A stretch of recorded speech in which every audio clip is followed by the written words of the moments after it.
Hello, everybody, and we are live.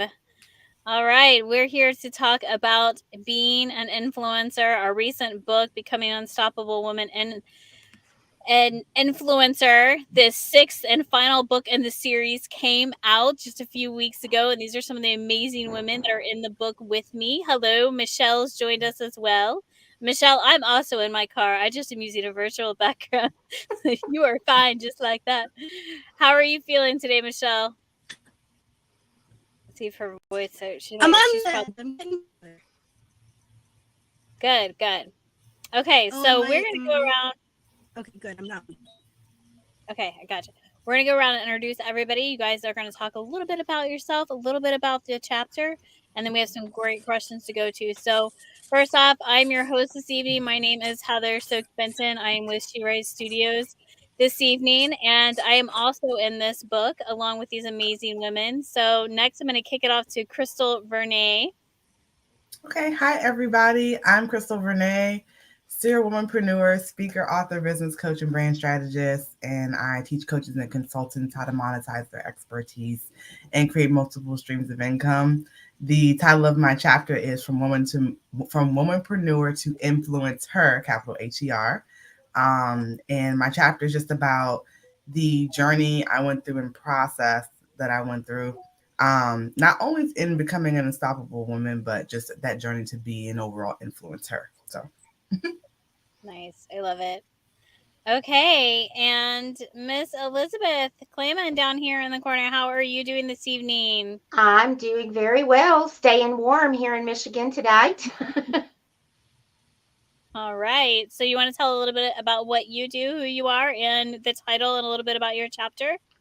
I am Dr. Elizabeth Clayman. I'm an award-winning speaker, 4-time now because of influencer, number one international best-selling author. Yay! And also, I'm a storytelling enthusiast. I help women and business owners get their story, craft it, and get it on page or tell it from a stage to help them build their business, increase their sales, leave a memorable impact, and move people to action through their story, because stories, there's nothing like a story to get an audience moved and into your into believing in who you are and what you do and remembering you. And that's what these books are all about, and I love that. And my chapter is actually called The Power of Persuasion, and I talk about the juxtaposition between being an influencer and being a persuader, and how I had a lot of persuaders in my life who persuaded me to do the things they wanted me to do and what they encouraged me to do, and how I had a lot of trouble throughout my life trying to decide, is this what I want, or is this what the people who were persuading me in my life wanted, and what do I want? And that took me a long time to distinguish between those voices in my head. So I talk about the difference in persuasion and influence. And joining us from all the way across the world from where we're at, Miss Natalie Pickett, how are you? I'm very well. Thank you, Heather. Thanks for having me on this panel. So excited.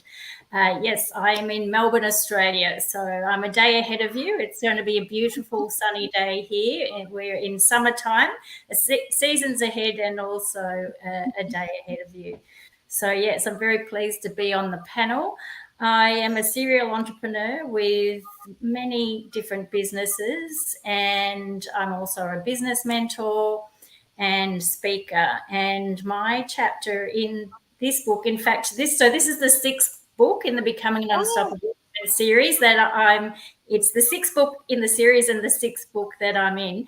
And it's been such an incredible journey. And along the way, my chapters have had a similar theme, which is talking about living the dream. And I talk about how success is less about hard work and more about following our joy. And in my influencer chapter, it is also called Living the Dream. And I talk about how actually we are all influencers in our own way, teachers, parents, mothers, everybody in our community is an influencer in their own way.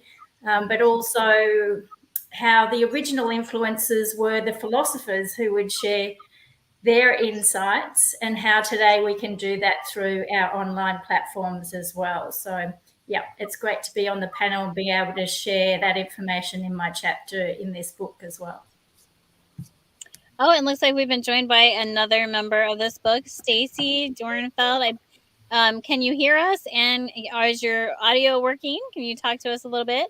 Yes, hi, I'm here. Thank you so much. I'm in Hawaii, so it's a little bit crazy. I didn't know if I was even going to be on. I had the wrong link. I apologize for being late. You're fine. You're totally fine. You came in right at the right time. It was just in time to introduce you. Stacy is normally in California, so you're on vacation there in Hawaii or working? Yes. Yeah, well, both. It's a working vacation. Okay. Not much for the background you can see, I'm sure. Not much work. Oh. So why don't you tell everybody a little bit about the type of work you do and a little bit about your chapter in Influencer? Okay, so again, I'm Stacy Dornfeld, and I am the operations manager for my husband's law firm. So I run a small business, and I'm also a national volunteer for a national women's organization of over 300,000 women. And what I do is I lobby for human rights, and I teach women to do lobbying as well. So I go around the country and I teach women how to advocate, what the legislative priorities are for this organization that I volunteer for. I set up meetings with our federal and state legislators, and I present them with ideas. I got a human trafficking bill passed recently. I got a Holocaust education bill passed.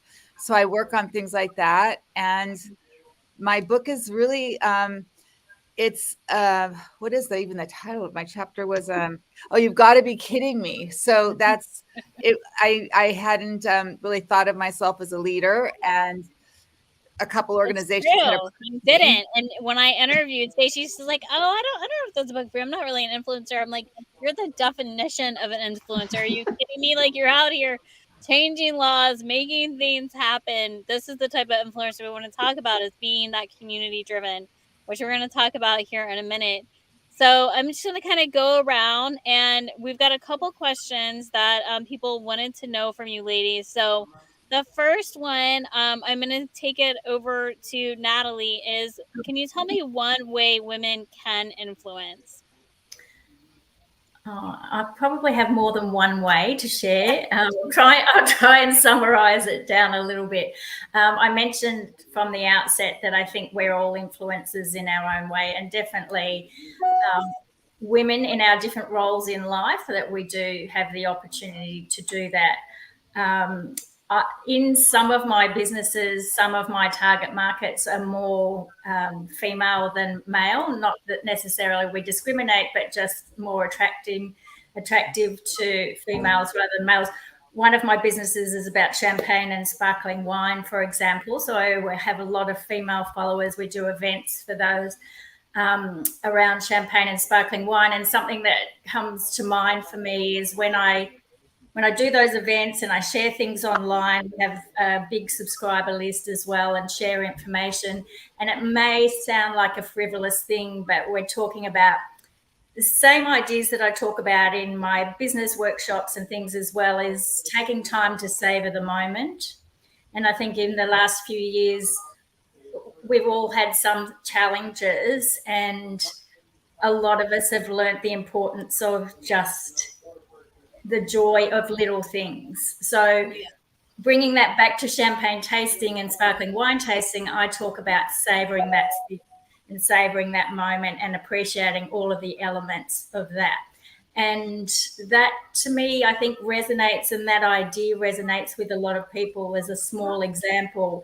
And I get lots of people write to me from our subscriber list as well as at events who say, "Thanks so much for what you do, because you're inspiring a lot of people," and that inspires all of us. So I think in that way, our co-authors in this book, we're on this panel, and women out there in online platforms, as well as direct speaking and direct contact with people, and all the stories that people are sharing on this panel and in the book, that we do have a way to influence, and we don't always realize how much we're inspiring others, even in the small things that we do every day. So.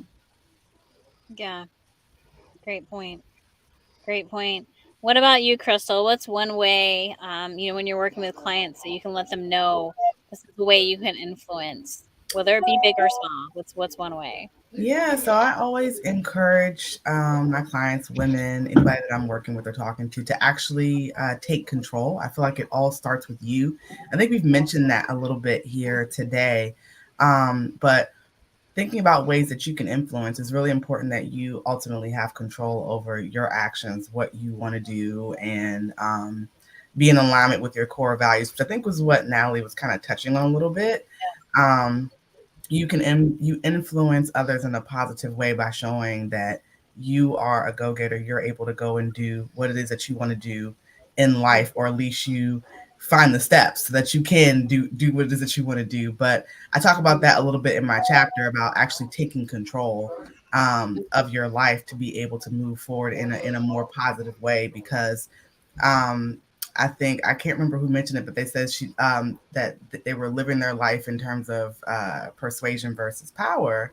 And, Elizabeth, Elizabeth, people will persuade you to do different things and the thoughts and actions won't actually be your own. So I think it's really important to take control of who you are. Great point. Great point. Okay, Miss Elizabeth, the second question that people have been asking is, what does it really mean to be community driven? I think in today's world, we get so lost in online status and online symbols, and you say influencer, and everybody automatically goes to, oh, TikTok, oh, Instagram, oh, Facebook, and they forget what being an influencer, that was the whole purpose of this book, was for us to shine a light on it. So what does it really mean to be community driven? I know for me, that's what I did when I was talking with Hannah, and she asked me about doing a chapter in this book. And I'm like, oh, I'm not an influencer. I don't want to be an influencer, because that's the first thing I thought, social media. And I'm like, I don't even like social media. It's something that I do, I participate in, but it's not my go-to fun thing to do. Like a lot of people, it's a lot of people's go-to fun thing to do, but not mine. But I think being community driven is, community is how we define it. And for me, community is so many things. Like you asked me when we first came on, before we went on air, where am I coming to you from today? It's because my husband and I live in an RV and we travel so I can speak and do book signings and do book events and everything. And so, our community is our home community, where we're plugged in and we teach classes and we do workshops and things like that. And we do them all over the country as well. But we have our core home people in our community there. But we're here in Michigan, so we have our people here. And I think part of that, being able to define community as wherever you're at and thriving, wherever you're planted and influencing people and connecting with people wherever you're at, is for me being a military spouse for 34 years, because we lived everywhere. And people often ask me, you're not through with that moving. You're still in the RV. No, we're still going. We haven't figured out where we want to land. That's the problem.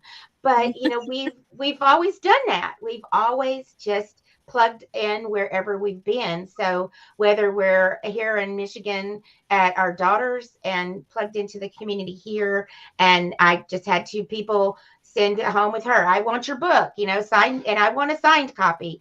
So, plugging into the community here and giving them that book and talking to them and expanding my community online. I tell them, I have a Facebook group online, connect with me there and connect with my email group. And, so I can get authentically connecting. I know you and your husband are such a light. It's so cute because you guys do stuff together, and then you guys also have your own things that you do. But just, being willing to be that light wherever you're at. I think it's a great point. Yes, and we love it. Yeah. Stacey, what about you? I mean, obviously you're teaching people how to be community driven and how to be aware of what impact they can have. So maybe what's one thing that you could give to listeners that you maybe give to women on a regular on how they can be community driven and active?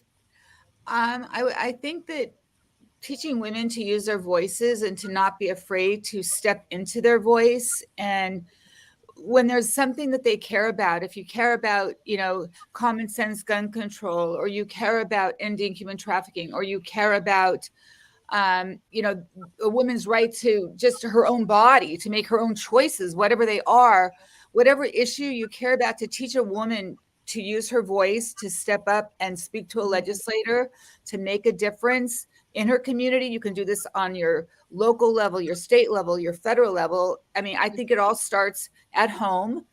And then it grows. And teaching women to use their voices is the most powerful thing that I think we can do for our community, because we are I think women are really good community leaders. Yeah. Yes. We have that innately mothering quality and ability to have a natural empathy that I think it is just part of our Agreed. nature. Yeah. Okay, so the other question I have here, and each of you are going to get time to answer this, is how do you identify as an impactful influencer? And I know some of you were writing this book might have been like, gosh, you know, how am I influencing? And for me, it was a moment to kind of like retrospect, because like many of you, I don't consider myself an influencer, right? But I kind of had to take a step back and say, okay, how am I influencing? What am I doing? And like you said, it can really start at home too. So, you know, I have girls, I'm constantly influencing them. And it's funny you said give them a voice, because I'm always wanting them to know they have a voice. What is your voice? What is your opinion? You know, and we have a conversation. 1. Establish your presence and build relationships in your niche. Connect with people who have similar interests and who Conversation as a family before we make a decision about something. Heard. We had a connection glitch there. Okay. So, and then sometimes, you know, like Elizabeth was saying, you're impacting online, right? You have your online community. So for me, I have a Facebook group too, but my desire is to educate people on their financial success and wellness, that it's within your control. And like Crystal was saying, you know, taking control, realizing you have the ability to make decisions and take control. So finding that voice, really, and you have it. So what is it for you that when you were kind of doing maybe a retrospect like myself, and what did you identify with as, okay, I am an impactful influencer. This is how I am impacting, or I want to continue impacting others. So Crystal, I'll go to you first. Yeah, that's a great question. I think when I was writing the chapter, I had to step back and think about, like, I was thinking, I was like, man, okay, because I don't consider myself to be an influencer like we would think about it, like on social media. I was like, that's not me. I'm more of a mentor, teacher, educator, coach. I'm in that space. But, you know, I think we all know, especially after probably going through this project, that we all are influencers. And so I was like, well, let me pick a place where I think I'm going to make the greatest impact. But I hope that my impact will spread to other areas in people's lives, which is entrepreneurship. So I hope to be an example and a beacon for women in entrepreneurship. I can even give an example that just kind of hit home for me the other day. I went to a networking event and it was about government contracting, and it was a room of like over 75 people, and there were like 10 women in the room. And the panel was all male, and nothing's wrong with that, right? Because we're all there to share, network, and learn. But I was like, where are the women? And that was the question that I kept asking myself. And so I was like, you know, the next time I think I'm going to try and be up there. I'm thinking about how I want to make an impact and an influence. It's to shake things up. It's to disrupt things, but it's also to be an example and show women we belong in the room, and that I'm going to be up there next time, share my perspective and educating others, and letting them know that it's okay to come into spaces like that. So that's just like a real life example that just happened, where I was like, you know, I know influencer, coach, mentor, consultant, whatever you want to call yourself, you're constantly striving to make a positive impact. And I think that's what really being an influencer is all about. Yeah. Right. That's awesome. Thank you. Okay, Elizabeth, what about you? You know, how do you identify? You know, you talked about I'm not an influencer. We all have that imposter syndrome. But once you really thought about it, you know, how are you identify yourself as an impactful influencer? You know, I never thought about it as being an influencer, but looking back over my life and thinking about all the different things and I mean, I was a very young mother. My husband and I got married I was 18, and we had our first child at 21 when I was 21. And so, and I look back over raising my children, and now being here in Michigan makes me think about it, but running into their friends, and they hug me and they say, thank you for, always having an open home, always having a hot meal that you were always willing to share, always willing to have a place for us, always welcoming us. I have people that we've met along the way that I said something the other day. There was a picture of a family that I just love from one of the places we lived in. I said, oh, these beautiful people, I miss them. And she said, oh, I keep an eye on you on Facebook, and you're doing really well for yourself.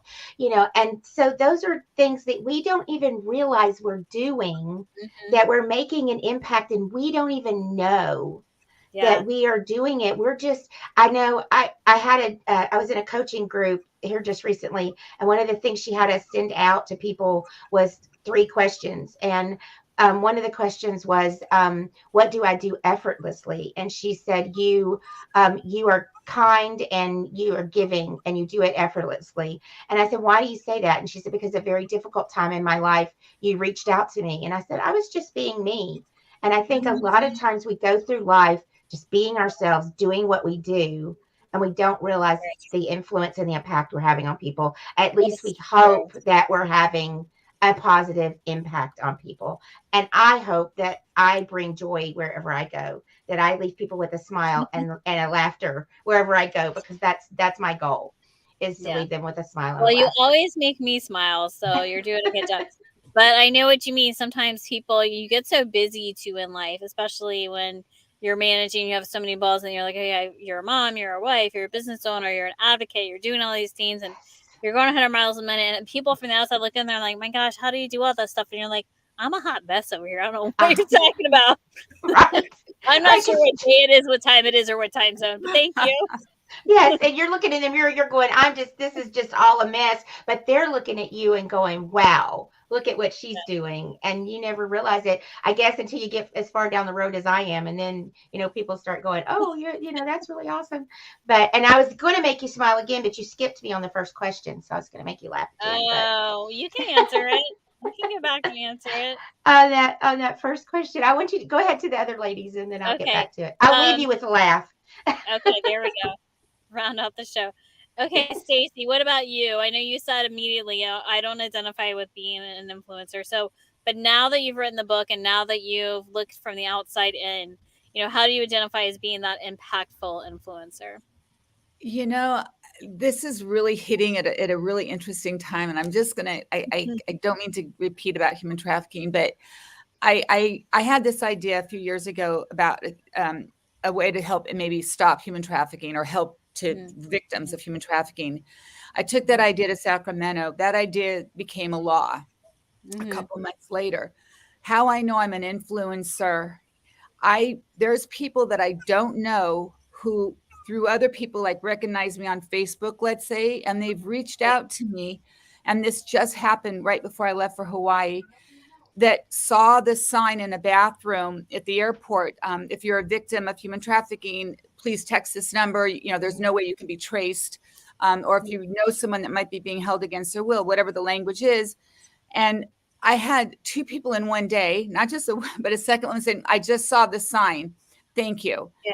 And I think when you know that you did that little piece that you did is helping to save lives, and other women now are paying attention, and victims are being saved. It's just, and I guess there's one last thing, and I'm going to, it's what you were just talking about, like that imposter thing.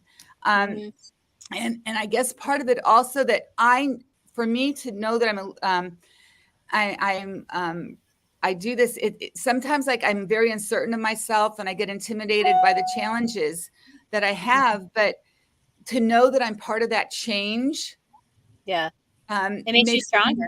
It makes me stronger. And even though I'm sweating and I'm a nervous wreck doing these things, other women or gentlemen that I'm in contact with, legislators, women, men, they don't see me sweating, and they just want my passion for what I'm doing. And then that you're influencing women. It doesn't have to be that. I don't, social media, I can't even do my own social media. I don't like it. It's not my deal. I barely put the book on my Facebook page. I'm not good at it. Yeah. But I know that I'm making a difference in other people's lives by the work that I'm doing. Right. Thank you for doing it. Natalie, what about you? How do you identify as an impactful influencer? To bring it into a nutshell, I think what we're all talking about is when we take our own experience and our knowledge and want to help others by doing that. So sometimes that's in a small way, and we think it's in a small way. Like people think they want to go out and make a big impact. And yes, we've talked about the online influencer has taken over the use of the word, I guess, influencer. People think I need 1 million followers or whatever to be able to do that.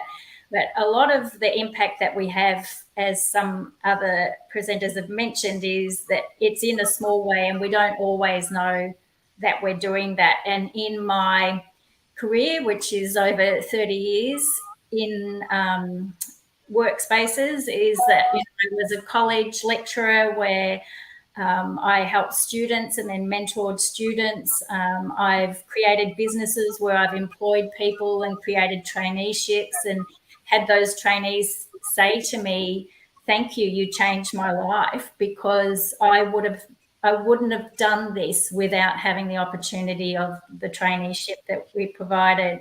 When I work one-on-one with business owners who often that can be really lonely and people are struggling and they don't know what to do and how to get out, but how to find their next steps. That to me is when I'm following my joy, is by helping people, and you can see the results that they're getting and you can see the release from that struggle and that they start to thrive in their lives and their businesses. And through the writing and the authorship that we've been doing as well in these books, and from my own experience being able to share that in the chapters, Crystal mentioned about following your values. I talk about that in every chapter. I always say in times of struggle, it's your values which will drive you. And when you operate from that place where you're grounded in knowing that you're doing good, it's not a struggle anymore because you know that you're helping people. And I find that really impactful and valuable as well. And so being able to create, now doing some of my own co-author books, I experienced chronic pain for years after an accident years ago. So turning that into a book and bringing in co-authors into that. And also in business, my big thing is following your passion and turning that into a book, which is turning passion into profit. I think all of those opportunities that we have and see opportunities to build our businesses, but it's coming from a place of wanting to help people. And I think that is where the value is, and the collaboration as well when we bring people along. In my different businesses, I've got a wellness business, as I mentioned, champagne and sparkling wine. We've got International Women's Day coming up in March, and sharing stories from women all around the world that are in those industries. I think, everything that everybody is doing, that we are having that opportunity to influence. And anyone who's thinking, I want to get out there and start sharing my experience or finding a way to share my knowledge, and we think you've got to be big and you've got to have 1 million followers, my encouragement is to say start small, start in your own community, start with smaller groups of people or one-on-one, and then that will build its own momentum to help drive you to follow your passion, to share, whatever it is you want to influence people on. So. For sure. Love it. Thank you. Okay, Dr. Elizabeth, you said you had something you wanted to share to round out our show with. Have to put on my glasses for this one, because the first question you asked was one way women can influence. And my answer is from my podcast character that I play, who is Sass. And women can influence any way they want to, darling. Yeah. So you just influence any way you decide to influence, darling. Anyway. I love it. Anyway and from anywhere, right? Whether anywhere. Yeah, anytime. You can be in a car like me. You can be in Hawaii. You can be in Australia. You can be in your college granddaughter's bedroom at the moment. It doesn't matter. Does not matter. You can You just influence gotta let anywhere your you voice are, be heard, like darling. Crystal said. You just put on those big girl pants and you do it. That was the title of a chapter I wrote for another book. Put on your big girl pants and just do it. Just do it. Yes. All right, ladies, thank you all so much for taking time to join me on this evening, and congratulations on becoming a national bestseller, some for the first time, some for another time again. And thank you so much for contributing to this book, for being the amazing women that you are, continuing to influence, whether that be in your local community, nationwide, or across the globe. I appreciate each and every one of you. Thank you, ladies, so much for joining us. Have a great evening, everyone. Thanks. Aloha. Bye, y'all.